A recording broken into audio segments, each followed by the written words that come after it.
Hey there, clan! Welcome to something I haven't done in a while. I haven't done one of these videos in quite a while. I haven't done a first impressions video in quite some time, actually. I think the last one was... fuck, it was months ago. Well, firstly, I had no intention of doing this today because... making this video today because I was intending to actually go and start the playthrough of Heavenly Sword today. Unfortunately, my computer decided to fuck me over today, and for some reason the mic quality is fucking horrendous, and I'm going to have to do the whole first hour of the game all over again, so joy! But I wanted to get a video out today, and I thought I would do this because it's a game that came out and I got a day or two ago, and it's actually my first DS game that I'm even going to talk about, and it is Fire Emblem Awakening. This is my first impressions of the game. I'm about 3-4 hours into the game so far, so I don't know much, but I am going to talk about my experience with it so far. I might even review this once I'm done with it, but it's quite a lengthy game. It's a JRPG. It's a tactical JRPG in almost every sense of the word, and it's a genre of games that I've never really been comfortable with, and I've never been any good at. I suck at any kind of tactic game ever. Like, I would fail at any tactic game, but I heard a lot of good things about this game, and JRPGs as well I'm not exactly fond of. If you've been with me, you know I kind of ranted and raved about Final Fantasy 13 too. I still fucking hate that game with a passion, but I heard a lot of good things about this game, especially from quite a few YouTubers out there that I follow. Toll Biscuit being one of them, and he's actually not into JRPGs either, and he said that this is a game that you buy a DS for. And I checked out a couple of reviews, checked out a couple of people's opinions, and everyone was saying this, and I was like, you know what, fuck it, I need a DS game because there's only so much Pokemon you can play. So I went down the town and bought this, and I started playing it. I started playing like the first half hour when I got in the house. I played the first 30 minutes of it just for like shits and giggles really. And then I decided to, you know what, I couldn't sleep last night because I was having some major nerve issues with something I've applied for. And I was like, you know what, fuck it, I'll just sit and play a wee bit of Fire Emblem. I played it for about 3-4 hours straight. Like, I started playing it about 3 o'clock in the morning and didn't finish playing it until like 6 or 7. So I played it for a good few hours. And as it says, I can't really talk too much about the story, but I'll try and, from what I've been able to grasp from the story so far, it's basically you play the main character of... Well, you don't really play any of the characters. It's more like you're telling the characters what to do, as in like a tactic game. You're like an overseer. But your avatar in the game is like a tactician. You have to decide how you attack things and all that, and you have to control your characters and tell them to attack who and all that. And it's kind of like you play that, and you stumble across the Prince of a Realm, which is, I can't remember the name of the place. It's kind of hard to pronounce, but yeah, you basically play that character, and you're trying to basically, not in the way to stop a war, but you're trying to stop a dark threat known as the Risen. These creatures are appearing all over the place, and your goal is to basically stop them and try and get reinforcements to defend your homeland, basically. And that's basically the story from what I can grasp at the moment. I haven't got too far into the story. I've mostly been doing side content to level up my characters, because that's primarily what this game is about, is leveling up your characters. Now, I know I'm going to get a million questions because the Fire Emblem series is actually most well known for its difficulty, especially on a particular mode known as Classic Mode, I think it is. I can't remember that exactly. But in Classic Mode, if any character in your party dies, they stay dead. They don't come back. You can't res them. You can't load a previous save. They stay dead. And I'm going to be honest, I'll complete see-through. I'm not playing on that mode.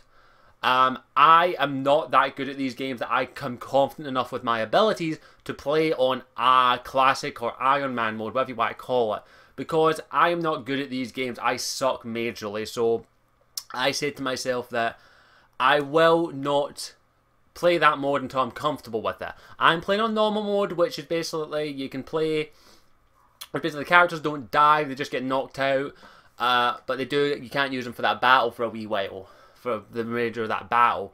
That's how I'm playing it, because I'm not skilled enough to do that. And I'm going to be honest, it's a bit of a learning curve. Like, it does take a bit of practice to get the overall feeling of the game in. You have to it's a top-down view, and your characters are little sprites, and you have to decide where to put them, like which enemies you attack, which weapons they use.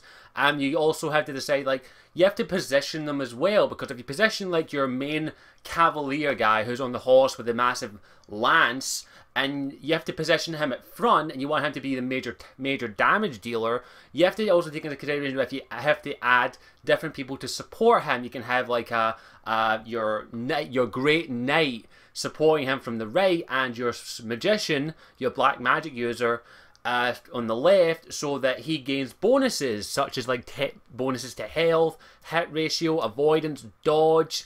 And as they do that, the characters actually start to build relationships with each other. It isn't just like, oh, they get bonuses. No, if you do that right, like say you take your chevalier, who is who's basically like the guy on the horse. Like, I'll use an example. Like two of my characters, I'm not gonna say who they are. One of my characters is a Pegasus Knight. She's a Pegasus Knight, and she's a big damage dealer. She is one of my favorite characters to use in this, because she flies, and she's a massive damage dealer as well with her weapon. I have her paired up, which is a system in which you can pair up two individuals, so that they get massive bonuses, also build relationship with each other, but also get extra wee things during the battle. I paired her up with another character who I'm not going to say who his, and they actually built a relationship up. And you actually, when you're not in combat, or just, you can go to the barracks, or when you're just before you go into combat, you can go to something called support, which is basically a little thing that you can get the characters to talk to each other. If they build up a strong enough relationship in the battlefield, they will actually get certain segments where they sit and talk to each other. And I don't want to spoil the one I'm talking about. These two characters, within like 5 hours, I had built them up to a strong enough relationship where they actually ended up going out. Actually, they end up having a full-on relationship. I'm not going to say what happens afterwards, but they have a full-on relationship, and it's kind of neat to see those characters develop over the battle, because you go to the support thing and they talk, and then you feel a connection with them. You build connections with these characters, which is really well done in my opinion, and that's what I really like about it. And it works with most every other character so far. As I said, I've only had two characters go into a relationship, but one or two others are leading more towards that. I'm actually just, as is, and you can pair up it. You can basically stick anyone with anyone. They'll build up a relationship in some way, shape, or form. But each character will say specific things throughout, like many cutscenes, like dialogue things and all that, where they'll say they have like they respect X person, and they might want to build. You might be like, well, I'll stick it with this person. You actually want to put the person with another person so they can build a relationship, and it's very well done in my opinion, and I like that about it. There is also full motion videos on this. It's very anime. Like, I'll say it right now, it's an anime style cutscenes which look glorious. Like on the 3DS, they look fucking fantastic. But I love that. I love that about it. But I think the main aspect that I like about the game, as I say, is how the characters build relationships. I really do like it when they sit and talk, and they always have humorous dialogue with each other. There's my favorite one is, I've got a tank basically. He's a big massive knight. He's got massive armor. He's as I said, he's a tank. And then I've got this sorceress who's basically a magic user. And this knight has a personality in which he's like the guy who you don't see. Like he literally just stands there and he fades away. Like you would just literally be like, huh? You wouldn't even notice him. Like it's a running joke in there that anytime he just stands still and doesn't talk and doesn't mention he's there, no one notices him. He's that kind of guy. And this magician who I've put on with, the sorceress, is like, I want to study you. It's just fucking weird. I want to study you. And he's all like, what do you mean you want to study me? And she's like, I'm not taking my eyes off of you. I'm watching you. Now disappear. And it's fucking hilarious. I always laugh at it. It always makes me chuckle. And I'm like, oh my god, that's fucking hilarious. And I like that. It's that nice wee bit of humour. And it's really enjoyable for that instance. And it's good props there. I'll give them that. Now there's anything else. As I say, there's equipment management and all that, and it's fairly simple and useful to understand. There is DLC, of course. There's DLC for this. I'm probably going to buy because I'm really enjoying the game so far, and it's really nice and neat. I've came across some very funny characters, some characters that do make me go fucking hell, go away.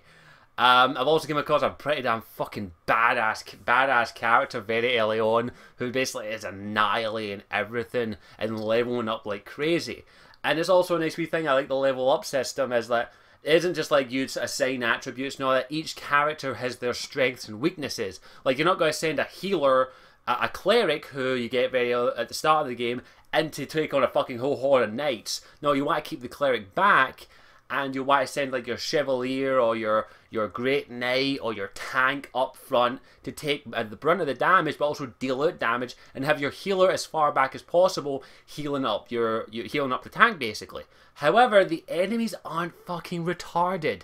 The enemies will look at you and study. Now I'm on normal difficulty, and already they're a bit of a challenge. I've had to reload quite a few times because of that. But if you put your cleric, your healer, too far out or too deep into enemy territories or in a specific area in which they can be attacked or flanked, your cleric will die. The enemies will beeline directly for your cleric because they know if they take out your cleric, you're down a very important chess piece basically. And you're screwed basically if she gets taken down. She's a she, by the way, I'm not going to spoil what she is. But she gets taken down and you're like, shit, my cleric. And you're like, how the fuck am I going to handle this? Like, I need to get someone healed. And you don't want any of your characters to die. I'm going to be honest, anytime my characters die, even though I'm not on the classic mode, I reload because I'm, no, you can't die, go back, reload, done, oh, I'm like that. It's really well done. I like it for that. It's really well done. The characters are really, you get a connection with them. It's sort of like, the best way I can describe it is like XCOM. Like XCOM's a game that is, like, I've played it, it's very difficult if you put on Iron Man mode and you build a connection with your soldiers. It's not exactly like that, but it's the best example I can give. It's really well done. I like this game. I thought I would never say this. I picked this up thinking that I was going to either like it or hate it, and I love it so far. It's really enjoyable and really good. Like, I never thought I'd say that about a JRPG because I'm not a JRPG gamer. Like, I'm still playing Final Fantasy VII for fuck's sake, and I'm enjoying that. But I never thought I would say I like this. I don't just like it, I love it, and it's really good, really quirky, really humorous. It's that JRPG kind of style of humor, and surprisingly, the females aren't dressed as sex symbols. That's one thing I also like about it. I'm going to be honest, that's a pet peeve of mine, like putting females as putting anime females. That's a major problem with me, like scantily dressed. I don't mind it that much, but all the characters are dressed appropriately. Like the Pegasus Knight, the female Pegasus Knight, is dressed in full fucking armor, detailed armor, like as in like engravings and all that. But she's dressed in full armor, which I'm like, if this was any other, I'm like, whoa, wait, is this Japanese? Why is she wearing too many clothes? And like the cleric is wearing, of course she's not wearing armor, but she's wearing a dress. I'm like, that's fine, no cleavage, just dress. I was like, nice. Your horse, what is it? She's a female horse character. She's a mounted warrior, a mounted knight, I think she is. She's dressed in light armor, but it's appropriate. The characters are dressed for their appropriate class.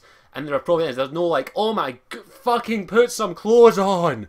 They're all dressed appropriately, which I like. I like that. That's a pet peeve, and that style, like putting female. Like, I'm gonna be honest, I have stopped watching so many animes and stopped playing so many JRPGs just because of the art, just because of how some of the female characters' art style was portrayed and how they're wearing extremely scantily clothes, for no fucking reason other than eye candy. I've stopped watching quite a few animes and stopped playing a few JRPGs just for that reason, because it really bugs the hell out of me. And I know I'm going to get flagged for that. Dude! Scantily dressed women are the shit!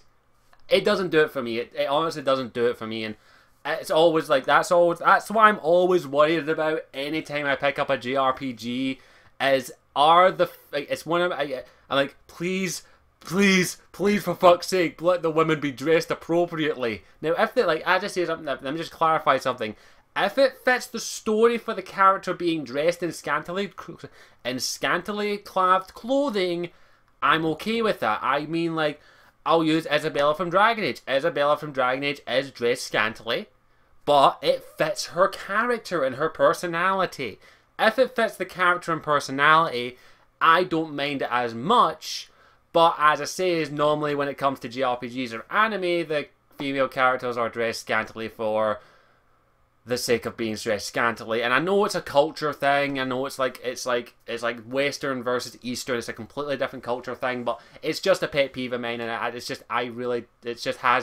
has made me stop watching and playing a few JRPGs before. But so far, good props in it. The characters are actually dressed appropriately for their classes. It's really well done in that. So I'm just trying to think, is there anything else I can talk about without sounding insulting to a different culture? I just say I'm not that far in it. As I say, I'm only about 4 or 5 hours into it, but I am enjoying it so far.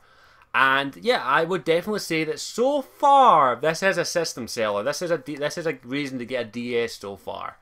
As I said, my opinion may change like when I get further down the line, but I am really enjoying this so far, and I really do hope that it keeps getting better and better, and then eventually I do enjoy and end up maybe getting into a bit more JRPGs, and maybe going a bit of JRPG binge eventually. But so far, so good. Fire Emblem Awakening, really good job so far. I'm enjoying you a lot, and I think that's about all I can say. As I said, I'm not that far in, but I would say that if you can spare the money, give Fire Emblem a check out so far.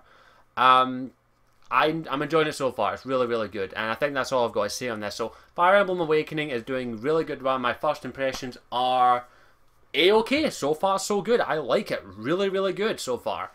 And I'm loving I'm loving the character interaction, and I'm probably going to go and play it right after I'm done with this video. In fact, I may actually just turn it on right now. Yeah, I might just do that. But yeah, definitely enjoying it. Hope that you enjoyed this. I hope you enjoyed this video. Thank you for watching, and I'll definitely try and get this done, not as quickly as possible, but in a reasonable time to try and get a review out of it, because I really want to review this. This might be my first DS review, so definitely so far, Fire Emblem Awakening gets a plus from me. So, as always, thank you for watching. I'll see you all later. Ciao for now.